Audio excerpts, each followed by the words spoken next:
Hi everyone, welcome back. My name's Newman, and today we're going to talk about cactus respiration. So stay tuned.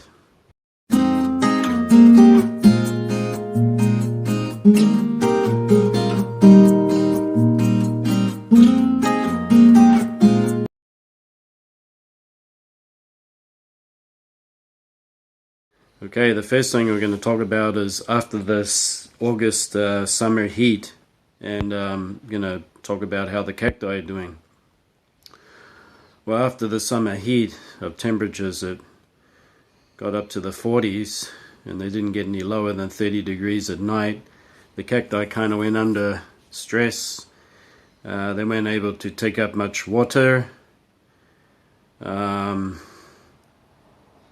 They kind of went into a dormancy, and ever since the temperatures have gotten cooler and it's gotten into September, October, finally into December, the cacti have plumped back up. Some of them have had a growth spurt during September and October, and generally their health and everything is looking much better.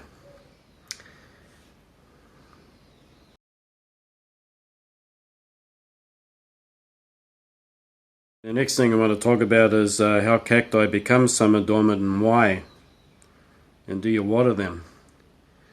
Well, during the summertime, when temperatures can get above 35 to 40 degrees, and they don't get much lower, cacti really need to open up their stomata. And the way that they do that is they really need hot temperatures ranging 25 to 30 degrees is ideal, 35 if you come from a much drier climate. And generally cacti during the night time, they need the temperatures to drop down at least 10 degrees or more contrast. And the reason for that is they are desert dwelling plants, and they need to make the most of their environment by having that adaptability to utilize the cooler times. So in the desert, when it gets much cooler during the night, the cacti knows instinctively, because it's evolved that way, to be able to open up its stomata.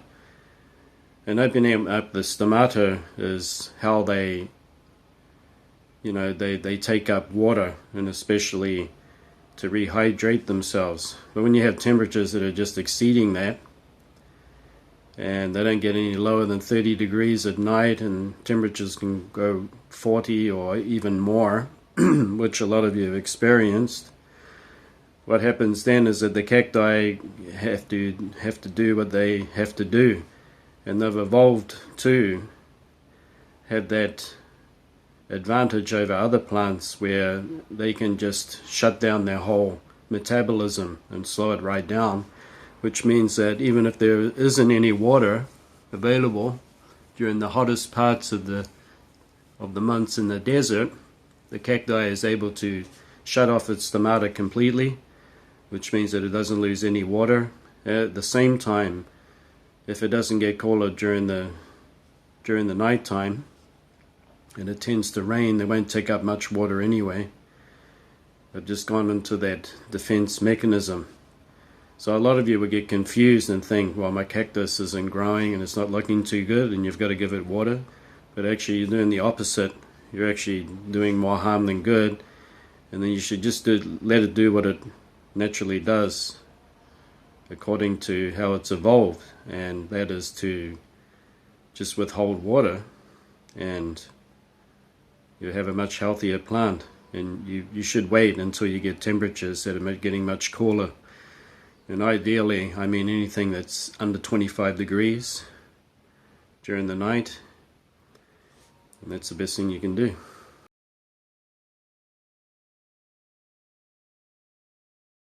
Okay, the next topic is something that a lot of people tend to have arguments about, and that's when to water and ideally, how long does it take for a cactus to take up that water, and when is the best time? Well, for me, I've always waited until really, really cool temperatures, and I mean the time that I really want to do a deep watering is when I have temperatures below 25 and even down to 20 degrees. And at times, even if during the late autumn, we may have temperatures that are ranging about 25 during the day, and it might drop down to 15. That's a good indication for me to do a deep watering. And the reason for that is that during the nighttime, the cacti have a better chance to open up their stomata naturally, and healthy active root systems actually grow better in the cooler temperatures that range around 20 degrees, believe it or not. And those very fine roots that they send out to gather water and to suck it up into their tissue usually start to regenerate around that temperature, ideally. And so, not forgetting that cacti are opportunistic plants. So sometimes you can have your precipitation or your rainfall. It can happen at any time, but usually it almost always in the desert, when it does rain, the temperatures naturally drop right down. They get really, really cool. And here, when we're cultivating, we don't have that option, most of us, all the time, and our nighttime temperatures may be still hot.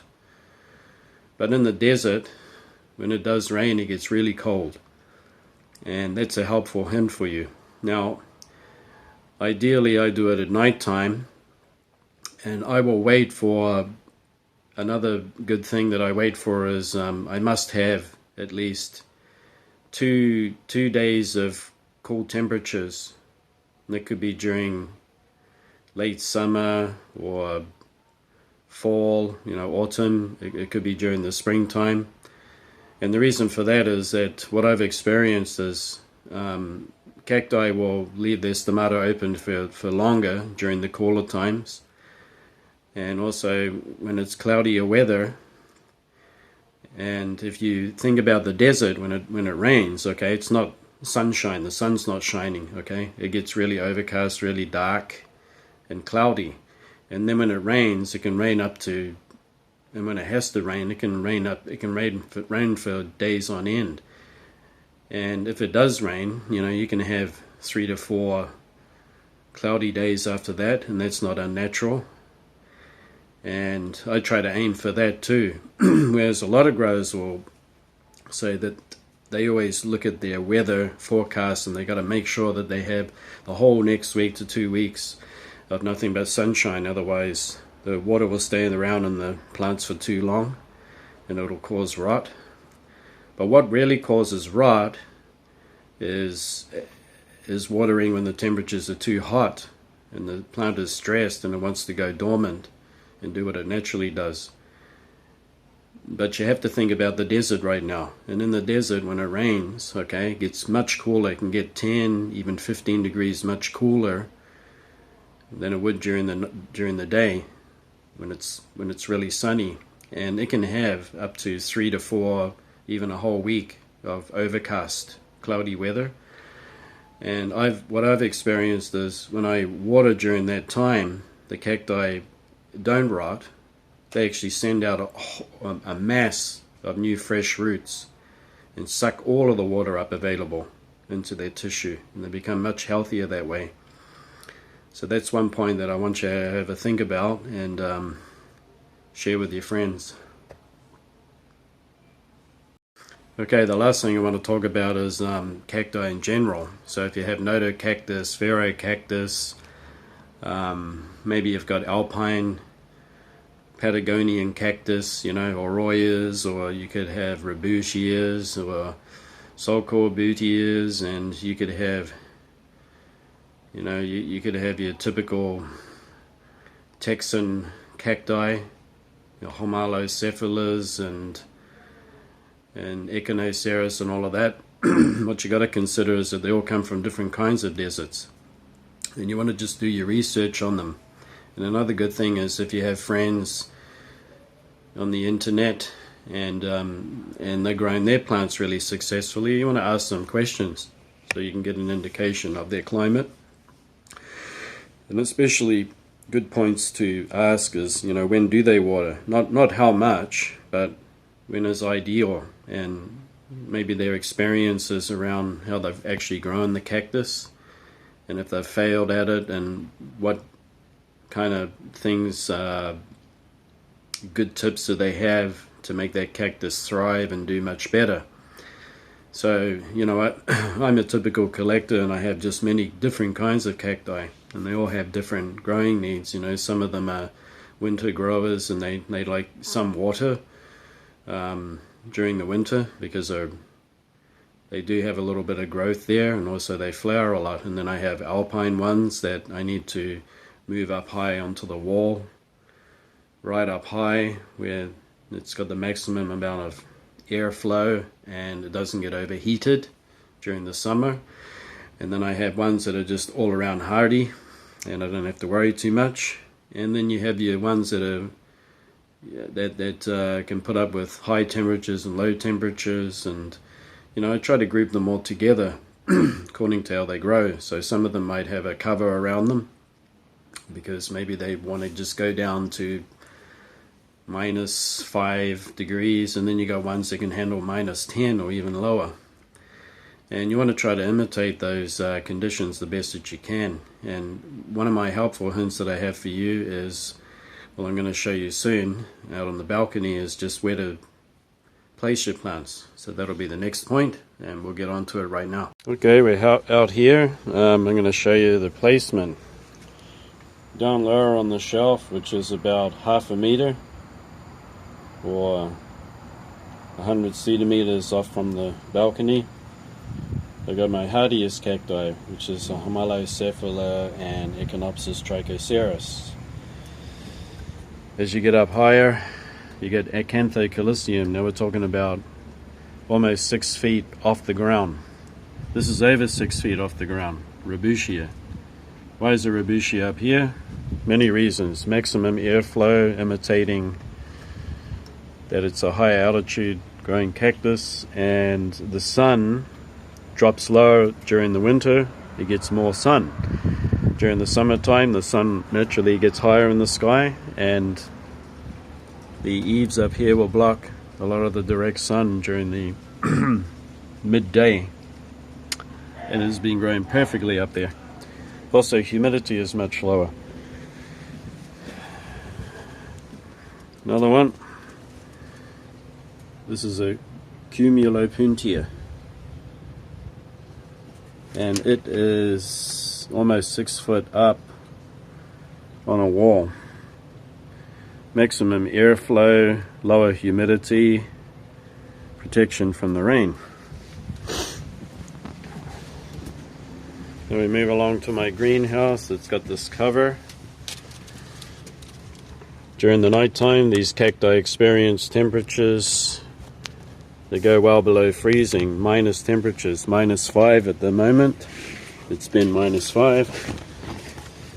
Inside it, temperatures can get right up to 30 degrees. All these cacti are doing their winter thing in here. The ones that are flowering, I give them a little water every couple of weeks. Ones in bigger pots, maybe once a month I give it some water, a cup or two.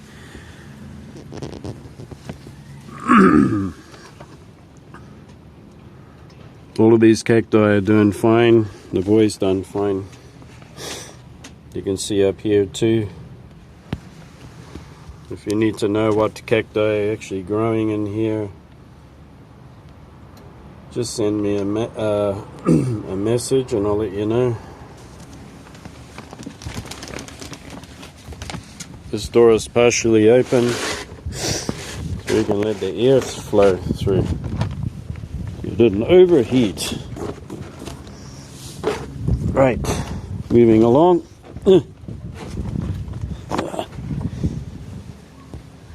We got this one here. It's a kind of a cleister cactus species, not quite sure. It has zygomorphic flowers that I remember.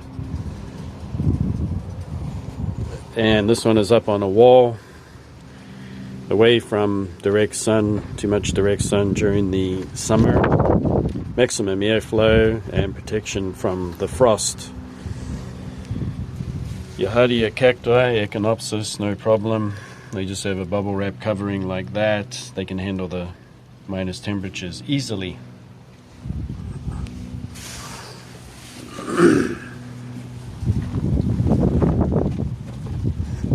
So that's it for today, and I tried to explain the best that I could about watering and how cacti take up water and how they benefit from cooler weather to hotter weather.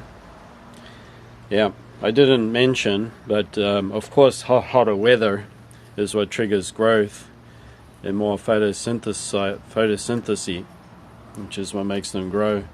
But today's topic was all about how cacti take up water and how to keep them healthy and growing. And if you found this useful, don't forget to give me a thumbs up and subscribe, because it really helps me to make more of my programs to help you. And anyway, have a great day and have a happy new year and a good holiday. I'll see you back next time. Bye.